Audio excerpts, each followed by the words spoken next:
தெய்வத்தின் குரல் இரண்டாம் பாகம் வித்யாஸ்தானம் முடிவுரை பிறகு போகவே முதலில் வேண்டும். பகுதி 2. 14 வித்யை 18 வித்யை பற்றி சொன்னதெல்லாம் இதற்குத்தான். இந்த 18 வித்யைகளும் துவைத்த, அத்வைத்த, விசிஷ்டாத்வைத்த, சைவ சித்தாந்த வித்தியாசங்கள் இல்லாமல் இந்துக்கள் என்ற பெயருள்ள அனைவருக்கும் பொதுவானவை. இவற்றிலே முதல் 4 வித்யைகளான வேதங்களில் வருகிற உபனிஷத்துகளுக்கு இந்த ஒவ்வொரு சித்தாந்த ஆச்சாரியரும் பண்ணின வியாக்கியானங்களில்தான் வித்தியாசங்கள் வருகின்றன. அஷ்டாதச 18 வித்தைகள் வித்தியாசம் இல்லாமல் எல்லோருக்கும் பொதுவானவையே. இவற்றில் வராவிட்டாலும் யோகம் என்று ஒன்று இருக்கிறது.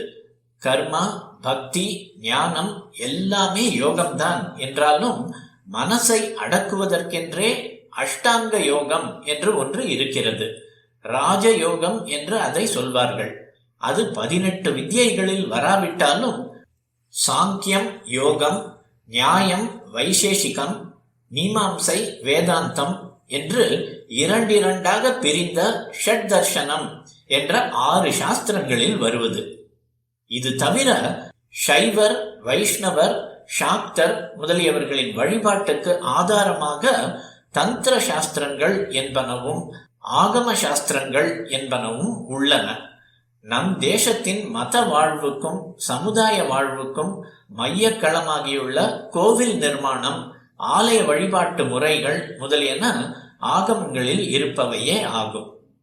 குறிப்பு: ஷட்தர்ஷனங்கள் குறித்து இந்நூலிலேயே ஆங்காங்கு விவரங்கள் உள்ளன. தெய்வத்தின் குரல் 5ஆம் பகுதியில் ஸ்ரீ சங்கர சரித்தம் என்ற பேருரையிலும் அவை பேசப்படும். யோகம் குறித்தும் ஆகமம் குறித்தும் ஸ்ரீ மகாபெரியவர்களின் விரிவுரைகள் பிற பகுதிகள் உருவாகையில் இடம்பெறும். இவற்றில் எவ்வளவுக்கெவ்வளவு தெரிந்து கொள்கிறோமோ அவ்வளவுக்கவ்வளவு நம் மத அறிவு விஷாலமாகும். நம் சாஸ்திரங்கள் மகா சமுத்திரம் மாதிரி இருக்கின்றன. முடியும் மட்டில் இவற்றை தெரிந்து கொள்ள வேண்டும். ஒரு பக்கம் சாஸ்திர நம்பிக்கையுள்ள கட்டுப்பெட்டிகள், மறுபக்கம் நவீன கல்வி படித்தவர்கள் என்று பிரிந்திருப்பதே தவறு.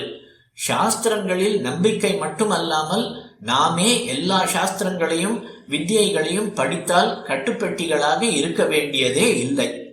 அதனால் அவற்றையும் படித்து, மாடர்ன் சயின்ஸ்களையும் படித்து, இந்த சயின்ஸிலும் நிறைய அம்சங்கள் நம் சாஸ்திரங்களில் இருக்கின்றன என்பதை புரிந்து கொள்ள வேண்டும். இதே மாதிரி சயின்ஸ்காரர்களும் சாஸ்திரங்களை படித்து புரிந்து கொள்ள வேண்டும் என்பது என் ஆசை. இதற்காக பகவானை பிரார்த்தனை பண்ணுகிறேன். ஒன்றுக்கொன்று காம்ப்ளிமெண்டரியாக பழசும் புதிசும் இட்டு நிரப்பிக் கொள்ள வேண்டும். நானும் சரி, மற்றவர்களும் சரி, எவ்வளவு பேசினாலும் லெக்சரால் கல்ச்சர், கலாச்சாரம் வளராது, படிப்பதாலும் வளராது.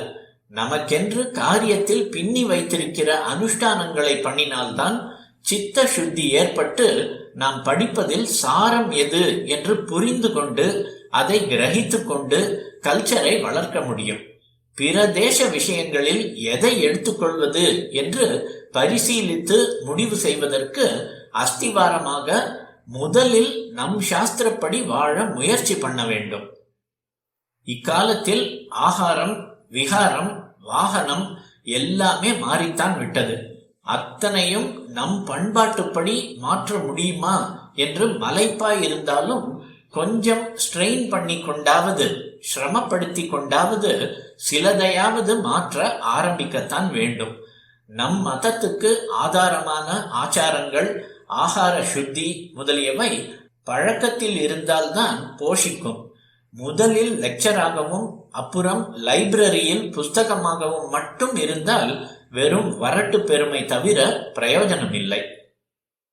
நான் சொல்கிறபடி மாறுவது ஒன்றும் பெரிய கஷ்டமில்லை. ஒரே ஒரு அம்சத்தை மட்டும் நாம் பிடிவாதமாக மாற்றிக்கொண்டு விட்டால் இது சாத்தியம்தான். பணம்தான் பிரதானம் என்பதே அந்த அம்சம். பணமே குறி என்று நாம் இறங்கின பிற்பாடுதான் ஆச்சாரங்கள், வித்யா ஞானம் எல்லாமே போய்விட்டன. நம் தேசத்தில் பணம் முக்கியமாய் இருந்ததே இல்லை. லௌகிக வாழ்க்கையை ஆத்ம அபிவிருத்திக்கு உபாயமாக மட்டும் வைத்துக் கொள்வதுதான் நம்முடைய தேசாச்சாரம். வித்யை பணத்தையும் கொடுக்கும், அர்த்தகரீச்ச வித்யா என்று சொல்லி இருக்கிறது. நாமோ நமக்கு பணத்தை தருவது மட்டுமே வித்யை, பணம் சம்பாதிப்பதற்கே வித்யை, அர்த்தகரியேவ வித்யா என்று பண்ணி கொண்டிருக்கிறோம். இந்த எண்ணம் பண பேராசை போய்விட்டால் சாஸ்திரோக்தமான ஆச்சாரங்களோடு வாழ்ந்து எல்லா வித்யைகளையும் சாஸ்திரங்களையும் ஆர்வத்தோடு படித்து விவேகத்தோடு சாரத்தை கிரகித்து கொண்டு நாமும் வளர்ந்து நம் பண்பாட்டையும் வளர்த்து வாழ்விக்க முடியும். இப்படி நம் தேசம் பூர்வத்தில் இருந்தபடி லோகத்துக்கு வழிகாட்டியாக இருப்பதற்கு எல்லோரும் அடக்கத்தோடு பகவானை பிரார்த்தனை பண்ணிக்கொண்டு நம்மால் ஆன பிரயத்தனங்களை பண்ணுவோம்.